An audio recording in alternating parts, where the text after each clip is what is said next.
So far as it stands, it is 1-1 in this series. The Titans are going to be looking for every edge they can get. Maybe that's why they put in Somitsu and Ryu Jae-hong. Well, here we go. The Vancouver Titans are going to be the team to start out on offense. And they look like they're heading for something interesting already. Wow. We've seen in New York teams playing a little bit of dive, some Genji, some Sombra being played from New York themselves, actually.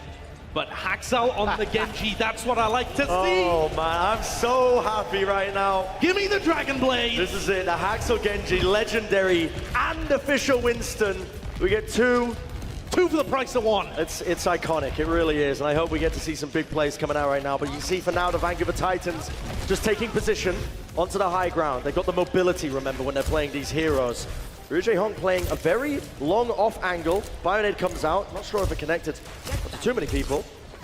Just trying to keep Fisher alive. Can't unfortunately do that, but the kills are happening in the backline as well. Somitsu is being a nuisance, a bit of a pest, as he picks off 1 or 2 players. Almost got a second one there from Ryu Jae-hong's bio grenade, assisting him. Gonna have to Wraith walk away just so that he stays alive. But for now, a free tick. I mean, you're not gonna argue with free progress right now, but the Vancouver Titans are just trying to build up these ultimates. They're gonna try and dive onto a target. They recognize that Cloudy was out of position.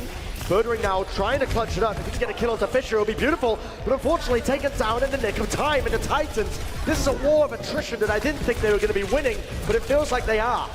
I mean, they're getting picked slowly, but they're also having to retreat, give up space because the Gladiators team comp can just run at them wherever they are. So apart from that 33% of progress that they managed to accrue that will always stay on the point, Vancouver haven't got much else. And the composition that they're using requires Somitsu to get into the backlines before everyone else. Haxal's just on his own here. He's in danger right now. Surely gonna get frozen and killed. Yeah, absolutely. I mean, the peel was almost there from Jano. He tried to come in with the defense matrix. We see ultimates forced out by the Gladiators, though.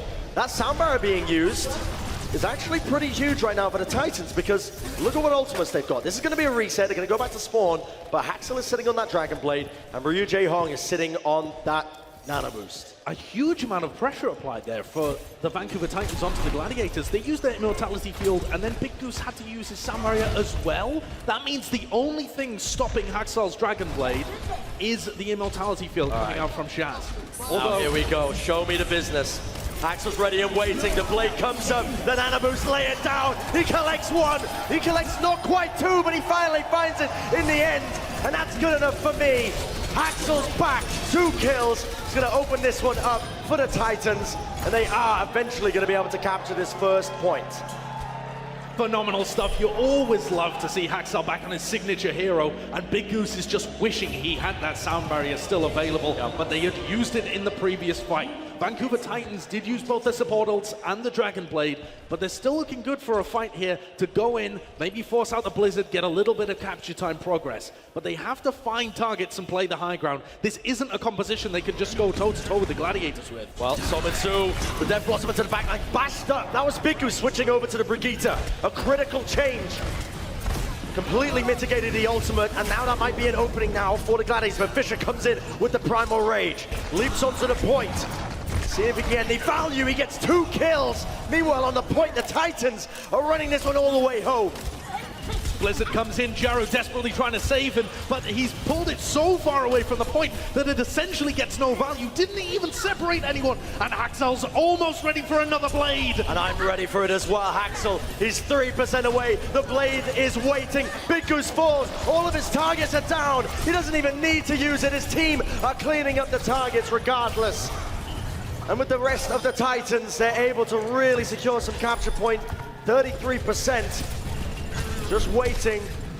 Ryu Jae-hong holding onto the Nano Boost for now, biding his time, and now it's go time! 1 slash comes out, Jaro falls, he finds a second one. Oh my word!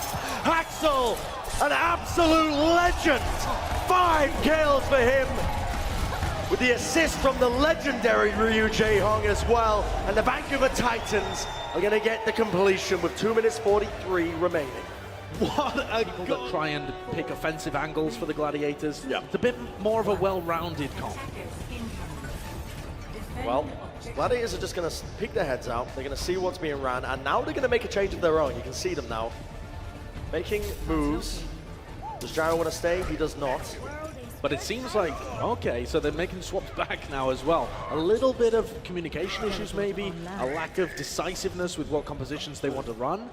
And Birdring goes back and swaps to Hanzo. Interesting. Now, Hanzo was the favored sort of damage dealer that we heard early on, but that kind of fell to the wayside for McCree. A lot of people deciding to just play McCree. Obviously, the projectile change in speed has been affecting them quite a lot. There we have it. Look at that. Immediately, Jano just jumping onto the back line. The Titans able to pick up some early kills as well, early eliminations. Sominsu stuck in the ice wall. Gets himself out of there, thankfully. The Hellfire Shotgun's good for that. But there's already been a huge pick. Jaro managed to kill Haxel really early as they got in here. So if this fight had been a little cleaner, they might have been able to make use of that. But as it is, the fight took so long that the Titans are going to have Fissure and Haxel both back into this fight. I don't think the Birdring could get any value out of the Hanzo, though. Janu's D.Va, and just D.Va in general, has been buffed to a degree where it is the most mobile hero in the world. Yep. And so if you're trying to run a Widow or a Hanzo, you got to be scared of it. Well, the Ice Wall is going to be blocking off the line of sight. Jayhawk forced to unload the Nano Boost now. We're going to see Fissure swinging into them. He has the Earth Shatter. He saw the shield crack. I know he wants to use it, but he's going to be kept alive by the rest of his team. And they have managed to catch Jaro out of position here. He's ice blocked. That is BM. I think he was anticipating the Ice Wall to come down, but Sound Barrier is going to be used by Gladiators as well. But, I mean, they get into the fight a little bit longer. Still could be anyone's game right now. Sominsu, look at these shots. Great Absolutely demolishing the Gladiators. Really well-timed flank, and that is the second time in this match where Big Goose has been punished for trying to clutch by using his Sound Barrier when they are down people. It's great that you have that kind of confidence in your team, that you think you're able to win fights when you're down by investing ultimates. It's what the Vancouver Titans themselves used to do last year, and we praised them so much for it. But when it goes wrong, it goes quite disastrously wrong. Ult advantage all in favor of Vancouver. Well, Fissure already just swinging away now. We can see Sominsu with their force up into the back line.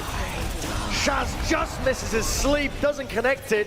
It's going to be the one-for-one trade, though, as both teams are going to lose their Annas. Haxel being pressured, Janu's there, and now we see the Blizzard keeping them all locked up onto the point. The Self-Destruct from space is going to try and push them away from the point, but it's not good enough, unfortunately. Couldn't quite create the opening that they were looking for, and the Titans are still holding on to this first point. Only 1 minute left for the Los Angeles Gladiators. They need to be able to crack point A. Point B, they can think about later. Who cares about that? Full complete in the map.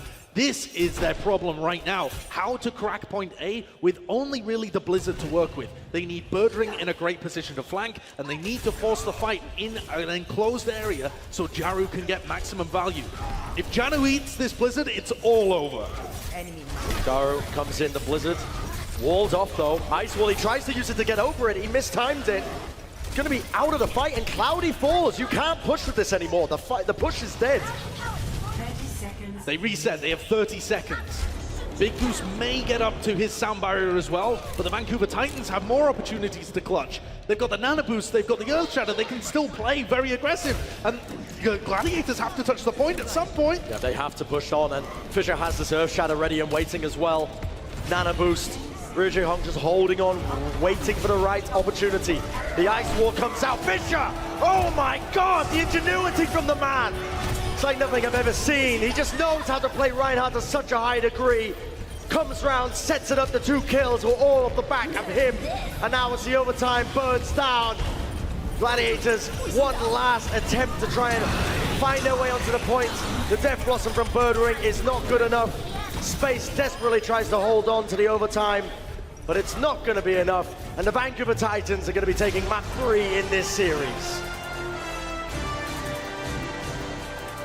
Huge plays by Vancouver. You basically knew it when they had set that lightning offense. And now we'll see as we head into the next map. We've got more Overwatch coming up. Remember, first the 3 maps on the other side of the break. Don't go anywhere.